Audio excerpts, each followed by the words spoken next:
다니엘 5장 17절에서 31절까지 조금 길긴 하지만 봐야 될 이야기라 17절부터 31절까지 같이 잠깐 보고 오늘 말씀 나누겠습니다. 시간이 많이 흘렀어요.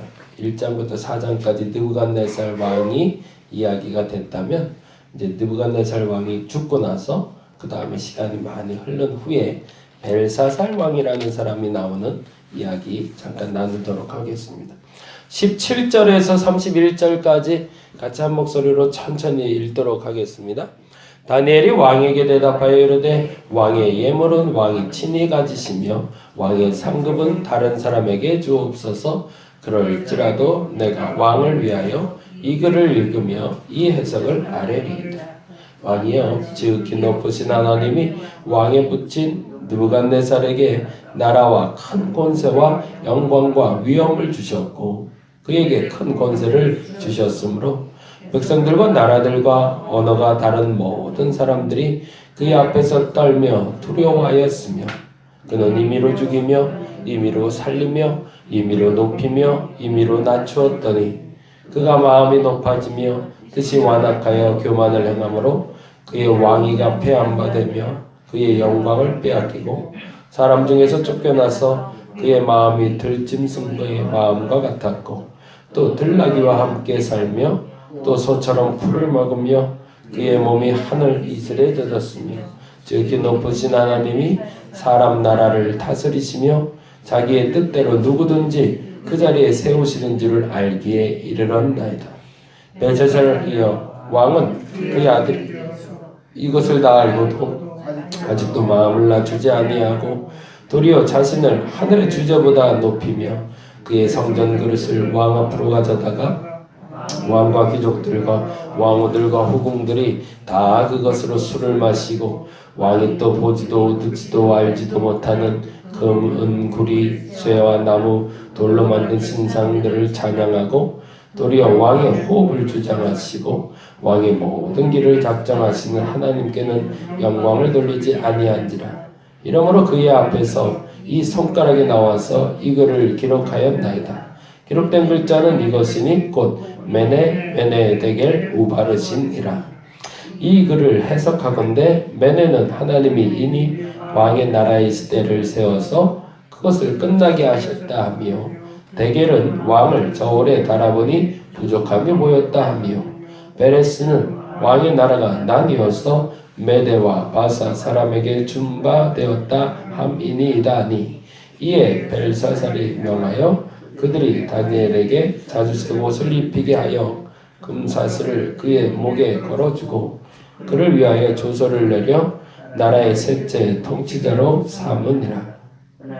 그날 밤에 갈대아 왕 벨사살이 죽임을 당하였고 메대 사람 다리오와 나라를 얻었는데 그때에 다리오는 62세였더라.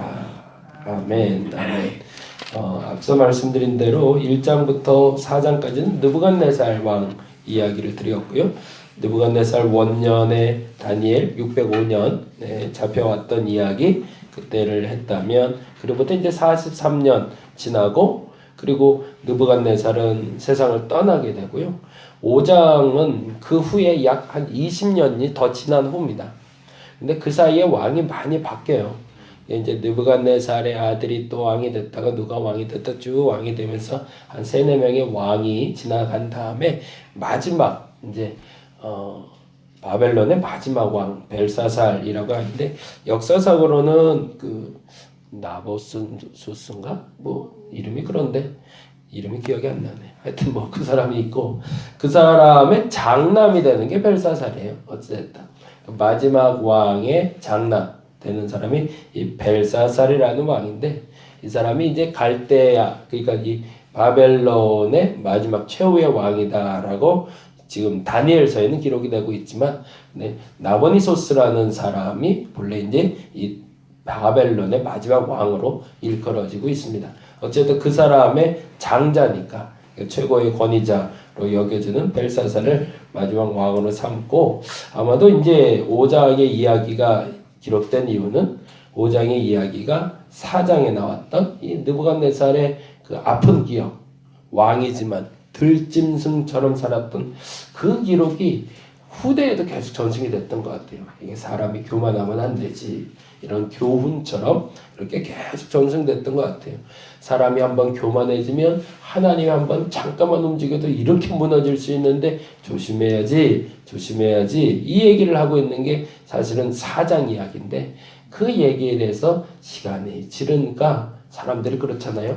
아픈 기억도 그렇지만 좋은 기억도 아픈 기억도 빨리 잊혀지는 것처럼 잊혀져 버리고 만 거죠. 그러던 차에 벨사살 왕이 다음과 같은 일을 치렀다고 합니다. 5장 1절 보겠습니다.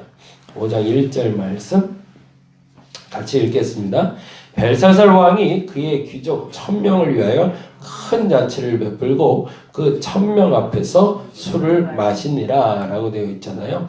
잔치가 벌어졌는데 1000명이나 모아놓고 이렇게 흥청망청 노는 이유가 뭘까? 학자들이 고민을 좀 해봤는데 결론적으로 나온 공통적인 의견은 뭐냐면 지금은 메데라는 나라와 파사라는 나라가 쳐들어왔던 때였어요. 그래서 이방이 침공이 들어왔는데 나라가 국가적으로 어려웠던 때인 거예요. 근데 이 어려울 때 이 어려움에 대해서 사람들이 어렵다 하면은 더 어려워질 수 있으니까 우리나라가 얼마나 부강한지 보여줄게 라고 이야기하면서 큰 대잔치를 벌인 겁니다. 그리고 우리나라가 이렇게 태평성대인데 감히 무너지겠어? 절대 안 무너져 라는 걸 그 위세를 보여주고 싶었던 거예요. 그래서 보이지도 않고 본인도 불안했지만 그 불안함을 감추기 위한 잔치를 벌였던 겁니다.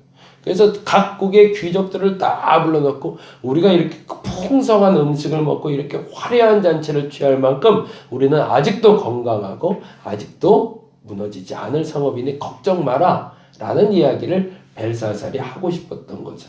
그런데 그 도가 조금 지나쳤어요. 5장 2절 볼까요? 2절 말씀 같이 읽어봅니다. 벨사살이 술을 마실 때 명하여 그의 부친 느부갓네살이 여기서 이제 부친 느부갓네살이라고 그랬지만 아까 말씀드린 대로 직계 아들이 아니라 당시 이제 계대가 계속 이어지고 있으니까 그냥 부친이라 부른 거지 한 5대조 그 자손 정도 됩니다. 그렇게 보시면 될 것 같고요. 같이 다시 읽어볼게요. 2절 벨사살이 술을 마실 때 명하여 그의 부친 느부갓네살이 예루살렘 성전에서 탈취하여 온 금, 은, 그릇을 가져오라고 명하였으니 이는 왕과 귀족들과 왕호들과 후궁들이 다 그것으로 마시려 함이었더라. 이게 어디서 갖고 온 걸까요? 1장 1절 한번 볼까요? 1장 1절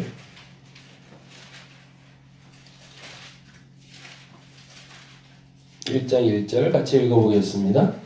1장 1절 유다왕 여호와김이 다스린 지 3년 되는 해에 바벨론 느부갓네살이 예루살렘에 이르러 성을 에웠었던 이게 605년이라고 그랬잖아요.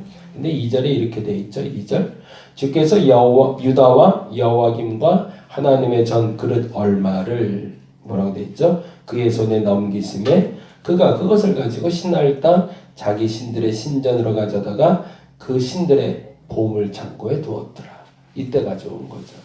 이때 가져온 보물들을 어디에 놔뒀던 거죠? 그들의 신전에 놨던 거죠. 다시 이제 5장으로 와볼게요. 그러니까 느부갓네살 입장에서도 굉장히 귀한 보물로 가지고 있었던 거죠. 그것도 성소에 있었던 거니까. 한 나라의 신을 섬기는 그 신전에 있었던 물건들이니 귀한 보물인 줄 알고 잘 간직하고 있었는데 이 벨사살이라는 사람이 술이 만취가 돼서 술을 마실 때에 라고 2절이 되어 있는데 이 마실 때라는 그 시브리어 원문에 뭐라고 하냐면 술의 통제력에 빠져버리다라는 뜻이 돼요. 그러니까 술을 이기지 못할 상태가 됐다는 얘기예요. 그러니까 본인이 흥에 겨워서 실수를 했는데 그 실수가 뭐였냐면 느부갓네살도 건드리지 않았던 신전의 물건들을 갖고 오라는 거죠. 왜? 왜 그랬을까? 내가 그 5대조 할아버지, 그러니까 우리 이 바벨론을 세운 이 초대 왕보다 뛰어나다는 것을 상징하고 싶었던 거죠. 그도 못 건드릴 걸 난 건드릴 수 있는 왕이야. 그러니 내가 얼마나 대단한 사람인지 알겠어? 라는 걸 보여주고 싶었던 겁니다. 그러니 악을 그냥 아주 그냥 갖다 붓고 있는 거죠. 장난을 쳐도 이런 장난을 치면 안 되는데. 그리고 나서 3절에 다음과 같이 되어 있습니다. 3절 같이 한번 읽어볼까요? 3절 같이 읽겠습니다.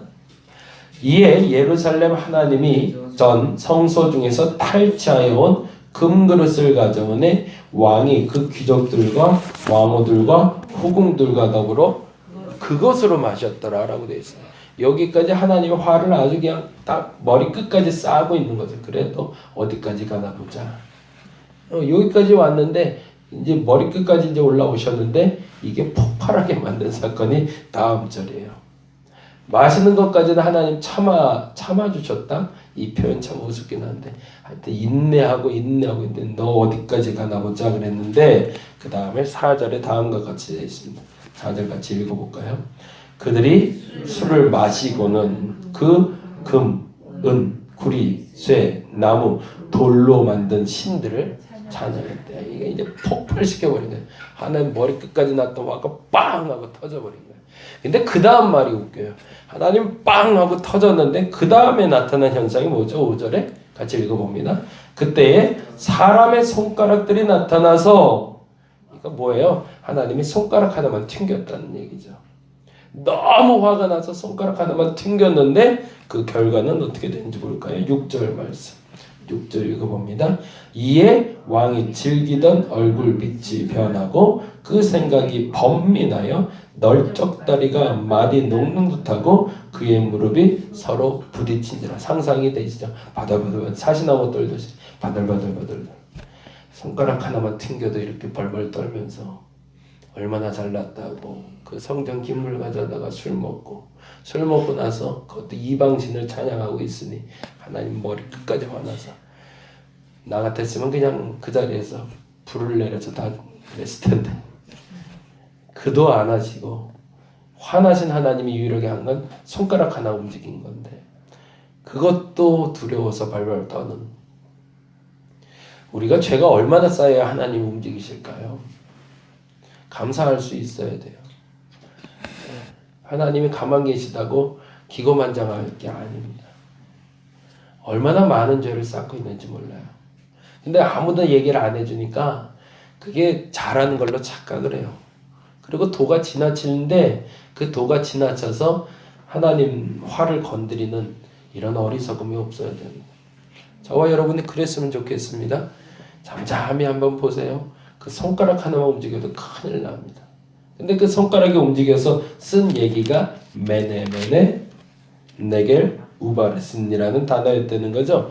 근데 그러고 나서 이 글이 쓰여지자 이 글에 대한 해석이 궁금해지는 거죠. 또 뭐 글을 써줘도 읽질 못하니 그거 뭐 우리 말대로 듣기는 들어도 듣지 못하고 보기는 보아도 알지 못한다는 말처럼 알려줘봐야 뭐예요. 들어볼지도 그리고 알지도 못하는데 그러니 그때야 이제 비로소 또 다니엘을 찾게 되는 거죠. 근데 이 다니엘의 고백이 또 재밌어요. 이 와중에 지금 그러면 어떤 상황이에요? 국가 위기 상황인 거죠. 왕이 벌벌 떨고 있는데 그 앞에서 왕을 안정시키거나 나라를 안정시켜야 될 때에 다니엘이라는 사람의 말을 좀 들어보시기 바랍니다. 17절에 이렇게 얘기합니다. 이 다니엘이 얼마나 대단한 사람인지가 여기서 보여요. 17절 한번 읽어보겠습니다. 시작. 다니엘이 왕에게 대답하여 이르되 뭐라고 그래요? 왕의 예물은 왕이 친히 가지시며 왕의 상급은 다른 사람에게 주옵소서. 그럴지라도 내가 왕을 위하여 이 글을 읽으며 이 해석을 아뢰리이다. 뭐라고 되어 있는 거예요? 왕이 가지고 싶은 건 왕이나 갖고 왕의 상급은 다른 사람에게나 줘버리라고. 난 그런 거 상관없다고. 내가 그거 가지려고 내가 그거 해석해 주겠냐고. 그게 중요한 게 아니라 하나님의 마음을 알아야 된다고. 당신이. 그건 무슨 말이에요? 지난번에 말했던 풀목불 살 것처럼 내가 만약 이 얘기를 했을 때 진실한 하나님의 얘기를 했을 때 당신이 나를 죽인다 할지라도 난 이 말은 하고 죽어야겠다는 얘기죠. 이게 하나님 사람인데 거꾸로 벨사살은 어떤 사람이었던 거죠? 하나님의 심기를 자꾸 건드리는 사람이었던 거죠. 동시대에 살면서 하나님의 심기를 계속 건드리는 사람이 있고 하나님의 마음을 시원케 하는 사람이 있는데 나는 어떤 사람일까? 근데 하나님의 마음을 시원케 하는 사람은 세상과 역류하며 가는 사람 같고 하나님의 마음에 그 심기를 건드리는 사람은 세상의 조류를 쫓아가는 사람처럼 보이는데 그러면 난 뭘 선택해야 될까? 이 부분에서 우리가 결단을 해야 됩니다. 세상의 조류를 쫓아가는 것이 맞는가? 세상과 역류한다 할지라도 하나님 뜻이라면 스톱해야 되는 게 맞는가? 그리고 나서 다니엘은 다음과 같은 이야기를 합니다. 18절, 19절, 20절, 21절까지 이야기하면서 느부갓네살이 그 짐승처럼 살았던 7년을 왜 기억하지 못하냐고. 그때 하나님이 치신 거 아니었냐고. 좀 깨달으라고. 정신 좀 차리라는 거죠. 제발 정신 좀 차려라 라고 얘기하고 있어요. 누구에게? 한 나라의 왕에게. 그것도 제사이라는 사람이 당돌한 거죠. 그리고 나서 이렇게 얘기합니다. 정말 그의 죄가 뭔지를 22절, 23절에 이렇게 얘기하고 있죠. 읽어볼까요? 벨사살이여 왕은 그의 아들이 되어서 이것을 알고도 아직을 마음을 낮추지 아니하고. 이 말이 참 재밌어요. 당신이 하나님을 알지 못합니까? 라고 말하지도 않아요. 당신이 왕의 아들이면서 왜 그걸 모르느냐는 거죠. 하나님을 알지 못하더라도 선대 어르신을 통해서 배운 건 있을 거 아니냐는 거죠. 영적인 경험은 없더라도 육적으로 양심은 있을 거 아니냐. 최상급은 양심대로는 살아야 될 거 아니냐라고 이야기하고 있는 거죠. 저와 여러분이 하나님에 대해서 둔감해졌다면 양심껏이라도 반응할 수 있기를 바랍니다. 하나님의 뜻을 안다는 것이 다니엘과 같이 대단한 사람이 아니라면, 아니면 우리가 기도가 좀 부족하다면 모를 수도 있죠. 근데 최소한 양심이 있다면 지금 뭘 해야 되는지는 우리가 알지 않겠는가. 그 양심에 따라 움직일 수만 있다면 그래도 나을 텐데 당신은 양심도 없어 라고 얘기하는 거죠. 그리고 나서 다음과 같이 이야기합니다. 23절 도리어 자신을 하늘의 주제보다 높이며 그의 성전 그릇을 왕 앞으로 가져다가 왕의 귀족들과 왕호들과 후궁들이 다 그것으로 술을 마시고 왕이 또 보지도 듣지도 알지도 못하는 금은 구리 쇠와 나무 돌로 만든 신상들을 찬양하고 도리어 왕의 호흡을 주장하시고 왕의 모든 길을 작정하시는 하나님께는 영광을 돌리지 아니하신지라. 이제 결론 내버리게 된 거죠. 그리고 나서 왕이 죽을 것을 결론적으로 이야기를 합니다. 근데 그 죽을 것을 이야기하자 30절에 이렇게 돼. 30절 볼까요? 그날 밤에 갈대아 왕 벨사살이 뭐였대요? 죽임을 당해. 그 예언이 떨어진 날. 그날 죽임을 당하였고 그 다음에 어떻게 돼요? 31절에 메대 사람 다리오가 나라를 얻었대요. 그건 무슨 말이에요? 이 성대한 잔치가 벌어지는 동안 이미 전쟁 중이었다는 거죠. 그런데 왕은 거기서 흥청망청 술 먹고 놀고 있었고 그리고 여호와의 전에서 가져온 성물 가지고 장난치고 있었다는 거죠. 그러니 얼마나 그 눈이 어두워져 있고 그 귀가 어두워져 있는지를 스스로가 몰랐던 거죠. 근데 재미난 건요. 29절이에요. 29절 읽어볼까요? 29절 이에 벨사살이 명하여 그들이 다니엘에게 자주색 옷을 입히게 하여 금사슬을 그의 목에 걸어주고 그를 위하여 조서를 내려 나라의 셋째 통치자로 삼았대요. 이 벨사살이라는 사람이 다니엘에게 상금을 줬다는 거예요. 그것도 대단하죠. 근데 더 웃긴 건 6장이에요. 6장 1절 2절 볼까요? 6장 1절 2절 보겠습니다. 다리오가 자기의 뜻대로 고관 120명을 세워 전국을 통치하게 하고. 다리오가 누구였죠? 아까 벨사살을 죽인 사람. 그러고 나서 2절에 또 그들 위에 총리 셋을 두었으니 누구요? 다니엘이 그 중에 하나래요. 이건 말도 안 되는 일이 벌어지는 거죠. 하나님 앞에 솔직한 사람이 죄송한 얘기지만 세상에서도 보호받는다는 겁니다.